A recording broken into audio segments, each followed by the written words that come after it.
Anniversaries. That thing that every sitcom thinks it'd be so funny if a man forgot. It's not funny. Just stop. It's a big deal for any brand, but arguably is a much bigger deal for those that have reached legendary status as to permanently shape the foundation of their genre for decades to come. When it comes to doing these sorts of series justice, you have to do something big, bold, and new. You can't just recreate the old thing, probably worse, and call it a day. Or, well, you shouldn't just recreate the old thing, but we all know that's not gonna stop Hollywood. But thankfully, we're not talking about Hollywood, we're talking about anime. And a manga, and a tokusatsu. When a series has withstood the test of time long enough to reach a major milestone, it's not uncommon for us to see some sort of anniversary event to commemorate its status. We've seen this with manga, anime, tokusatsu, video games, and even specific characters. Luigi deserved better. Often these anniversaries come with re-releases, remakes, and most importantly for our needs, reimaginings of the original source material. These anniversary projects can take on many different forms, from pseudo-sequels to reimaginings, or even shows that, you know, keep the name and themes but are otherwise completely different. So stupid. I've started to realize that this is sort of my favorite genre, if you can call it that. Just taking a classic series and bringing it into a new light. Most of my favorite video games and shows all fall under this lens. I believe in letting a team tell their own story as opposed to having them take a classic and spit-shine it when presumably it should already stand on its own if it's made it long enough to get an anniversary project. But what are the rules to these projects? What makes a good reimagination of a classic? How can it still do its original justice while standing on its own? To find out, we're going to break these into 3 categories? Steps? Aspects? We're gonna go with aspects. Something old, something new, and something blue. I'd say something borrowed to complete this phrase, but as you're gonna see, something old pretty much is the same thing as it's borrowing from the original. And to help me do this, I'm gonna use 3 shows that are personal favorites and, I think, modern classics. SSSS Gridman, Megalobox, and Gatchaman Crowds. Obviously, all 3 of these shows have all 3 of these aspects, or else this video would be pointless, but I'm going to highlight one show per aspect for the aspect I think it fits best, and then simply mention what the other 2 that aren't being highlighted have. Because that's how you outline a video. There may be some mild spoilers in there, but all 3 of these shows are so stellar that being spoiled on them isn't going to ruin the experience one bit. Unless it's 2 superhero shows and a sports anime, what is there really to be spoiled? Spoilers, the good guys win? Like...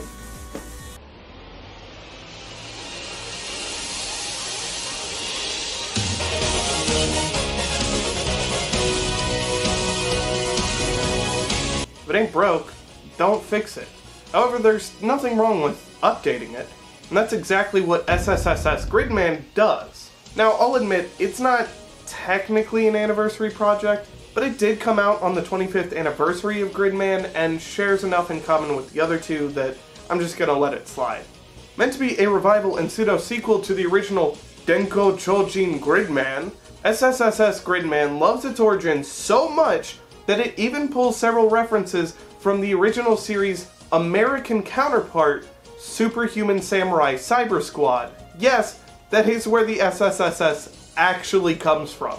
The list of references and direct pulls go on from Junk, the appearance of the digital world, the weapons and Neon Genesis Junior High students being named after the ones in Superhuman Samurai Cyber Squad, the voice of Gridman being the original voice actor, Auntie's kaiju being a reference to a recurring kaiju from the original, the little girl kaiju being the daughter of a good kaiju from the original, who we actually see at the end, and Jesus, this list is really long. There's everything from countless Ultraman and Ultra Series monsters, references, and figures, to things as small as the special dog is something that one of the characters in the original really wanted to eat in one episode of the show. Special dog, 余ってるからあげる。special dog ないの? Hell, it even constantly references Evangelion several ways, and every character's color scheme is apparently a transformer. At this point, it's harder to find a scene without a reference in it. That being said, the best one is definitely that the Inferno Cop theme is playing on the TV in karaoke, and Rika is watching it in several different scenes.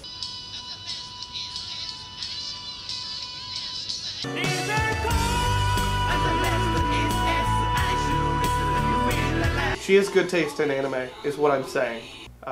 Go watch Inferno Cop. If I tried to list every reference in this show, this video would become an hour and 45 minutes long. So instead, I'll just be talking more broadly. SSSS Gridman is, at its core, Gridman's sequel. It's built on a framework reliant on its predecessors by design. Several characters and plot points are actually taken from a scrapped sequel idea called Gridman F, which included Akane Shinjo, Yuta Hibiki, and the villain Alexis Carib. Even the name of the town, Tsutsujidai, is taken from the name of the high school in this forgotten sequel. Hydrate. In fact, the show is so much of a sequel that if you know the original, you can kind of guess one of the big twists of the show. Mild spoilers here, so if you really don't want to know it, skip to this point. In the original, Gridman can only act in the digital world. Villains like Kilobyte and Alexis Carib can only make kaiju in the digital world.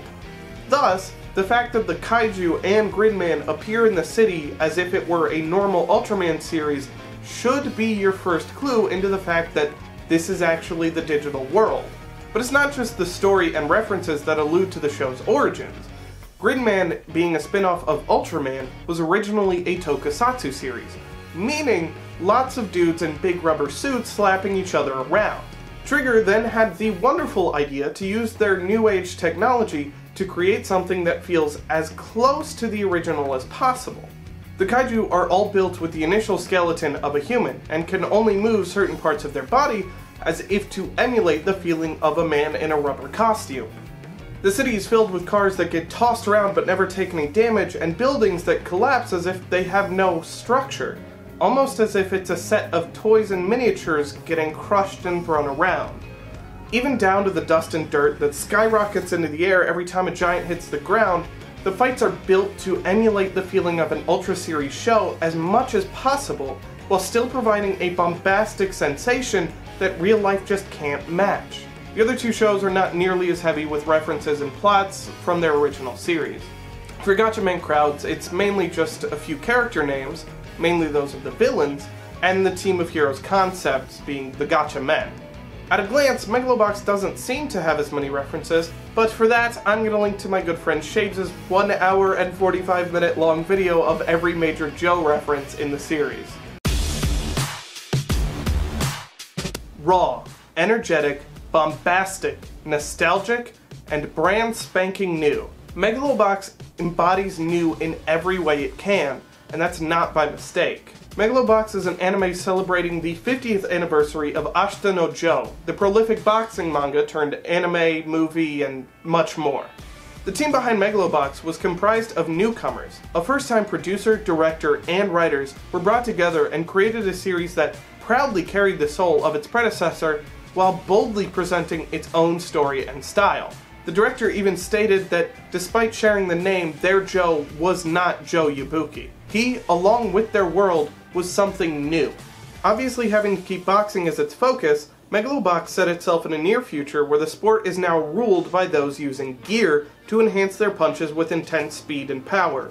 In this world, a pair of underground grifters decide to make the bet of their lives and aim for the newest and biggest tournament in Megaloboxing history, Megalonia. In 3 short months, we see Joe's meteoric and miraculous rise that culminates in a powerful brawl that would give Rocky a run for his money. Its presentation was compared to 90s greats like Cowboy Bebop, its soundtrack slaps on the level of Samurai Champloo, and its blood spills out as Ashita no Joe's. One of Megalobox's writers stated for an interview for the Blu-ray release that he thought the Ashita no Joe team would have been looking at them and laughing. They didn't care. They wanted to aim for the top with their story, and no amount of laughing or jeering would stop them. Kinda like their boy Joe. It wasn't always like this, however. The team actually admitted that their initial idea revolved around Joe Yabuki's rival and telling his story. Then they came to the decision that trying to do a spin-off of the original series after all these years would be a bad idea. Thus they pushed forward and tried to make something unique to them. Some may disagree, but personally, I think that was the right decision. Megalobox created something fresh while still using the style and tools of the great classics. Its underdog story is as old as sports, but its unapologetic originality with that story hits you harder than a right hook to the jaw. Megalobox may have started on the shoulders of Ashita no Joe, but it quickly stood on its own as a series just as strong. Oh, I almost forgot about the other two. Well, obviously the easy answer is to say the story is new for both of them. For crowds, it's kind of hard to find something that's not new, as we're about to discuss. For Gridman, as we've already covered, there is a lot that is new to the world of Gridman, but is built on other classic series.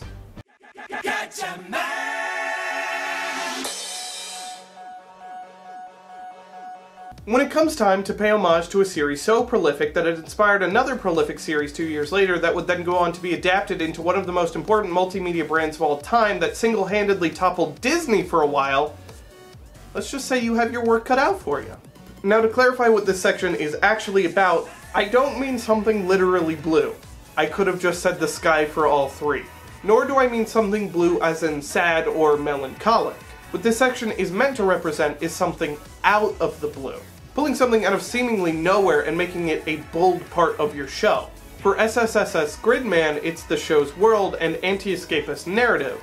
You could even say the show itself is pretty out of the blue, as it's a sequel to a pretty much forgotten spin-off to one of the oldest Japanese TV series. For Megalobox, it's the gear and hip-hop aesthetic.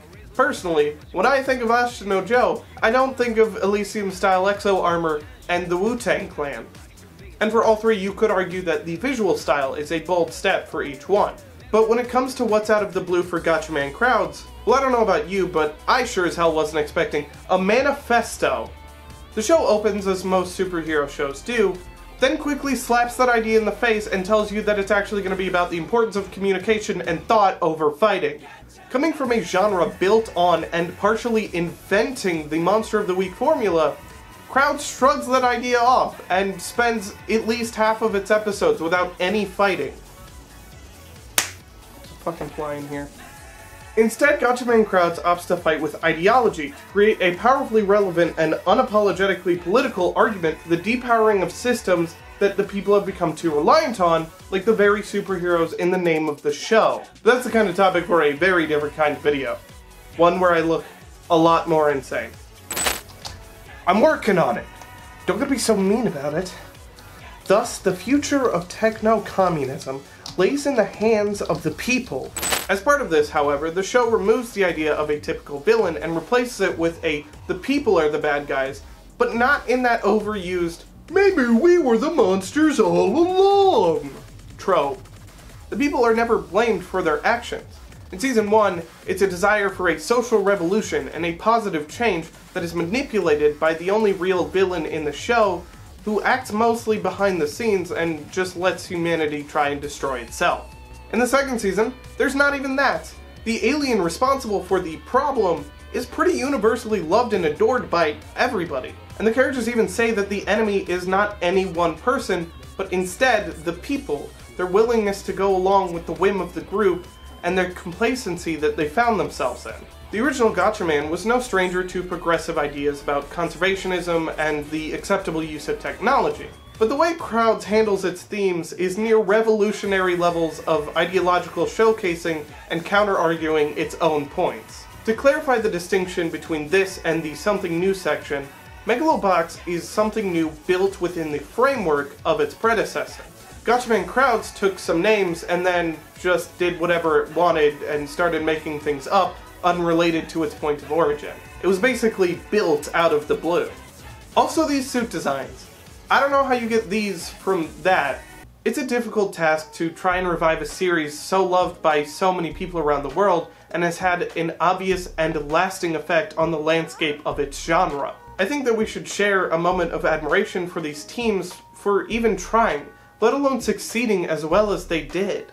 While I laid out these aspects as if it were some form of Powerpuff Girls-esque formula, it can't be forgotten that the chemical X here is the sheer creative power of the creators. When it comes to shows like Megalobox and SSSS Gridman that mainly used newcomers and younger talent, We have to acknowledge the fact that sometimes a fresh perspective is exactly what a classic needs to be even greater.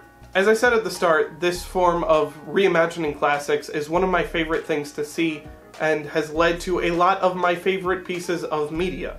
If you want to see me do more like this for other anime or even games, let me know down below.